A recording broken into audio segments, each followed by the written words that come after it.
Was it just a different day and age in which issues of contextualization, preaching in the UK, preaching in America, you just preached? If you were an itinerant evangelist like that, if you were in that type of ministry, that's one question. Related to it, though, would be the fact that it seems that Whitefield kind of pioneered the use of newspapers in his day, promoting his meetings, promoting his schedule.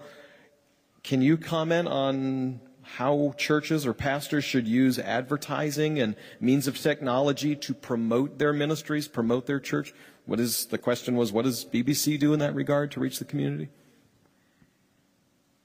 Yeah, where I ended on the paradoxes, the conundrums, the riddles, the contradictions of the good and evil is something I've learned in large measure, besides from life, by reading Mark Noll in his historical work, because Mark is a believer, he's an evangelical, and he's probably the foremost church historical scholar in America today. And that's his conclusion of every book, that it's ambiguous. So in regard to this issue, Whitefield is responsible for most of the problems in the world today. He's responsible for the emergent church, and he's responsible for seeker-sensitive, and he's responsible for TV evangelism, and he's responsible for the weird use of everything, because he broke through in the modern era, just kind of on the way out of the old world to the new world.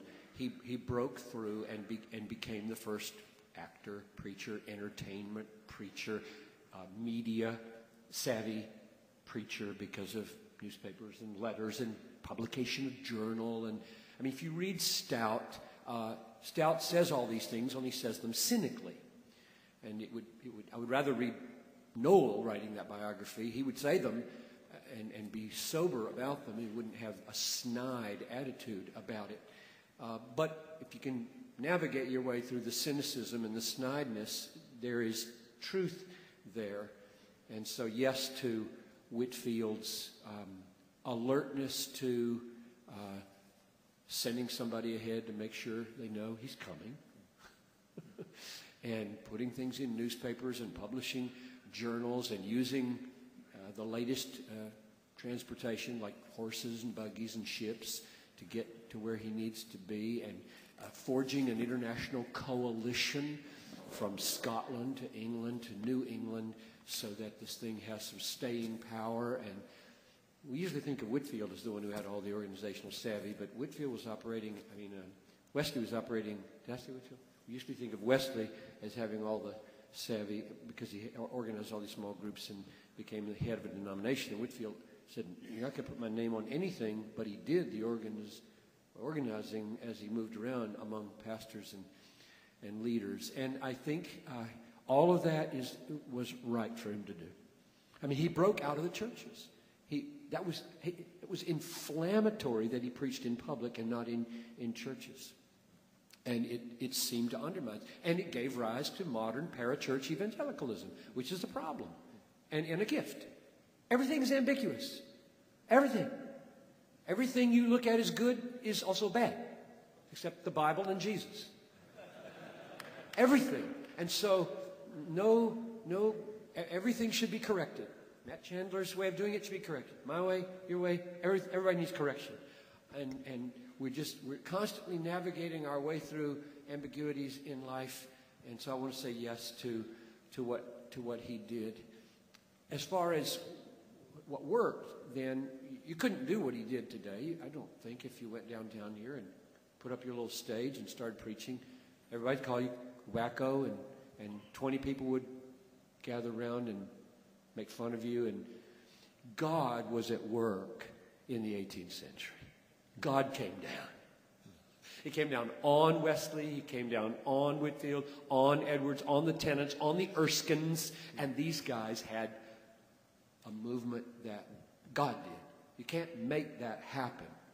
And then when it starts to happen, you just try to humble yourself and be obedient to it. And then, of course, he had all these phenomenal gifts. And for whatever reason, God blessed. And he's doing it today. I mean, this is a phenomenon, and doing that seminary is strange and weird. And Mark's kind of four-square church way of doing it there, and it's just phenomenal. I mean, that's we're going to use that as a 9-mark promo. Thank you, John. Just an unbelievable. I mean, isn't it incredible? I don't know. I don't really know what your question is asking. I'm just tell me when to stop. The reform thing. You got Seattle, you got Denton, Highland Village, you got R.C. Sproul, you got Alistair Begg, you got Capitol Hill, you've got Sovereign Grace Ministries. I remember when I first met Mark Driscoll, I said, this kind of looks a lot like a little hipper Sovereign Grace. He said, who? He'd never even heard of C.J. Mahaney and Sovereign Grace.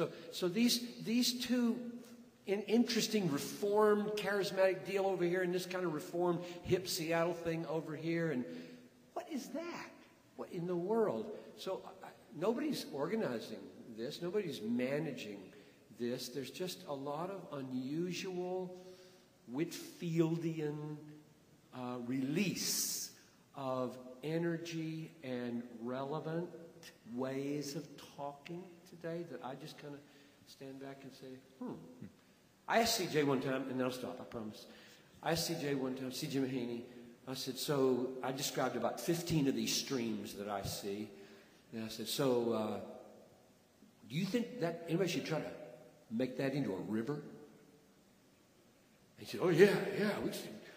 And I think that's kind of like what, Together for the Gospel is. And I said, well, I don't have that gift, and so if you want to try that, you can. But I'm just watching and enjoying and doing my little Bethlehem Baptist effort here.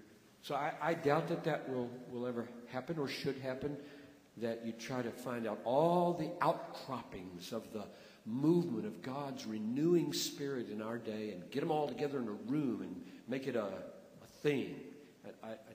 God is doing it, and we probably mess it up. If everybody should just love each other and just do real well what you do, that's my sense.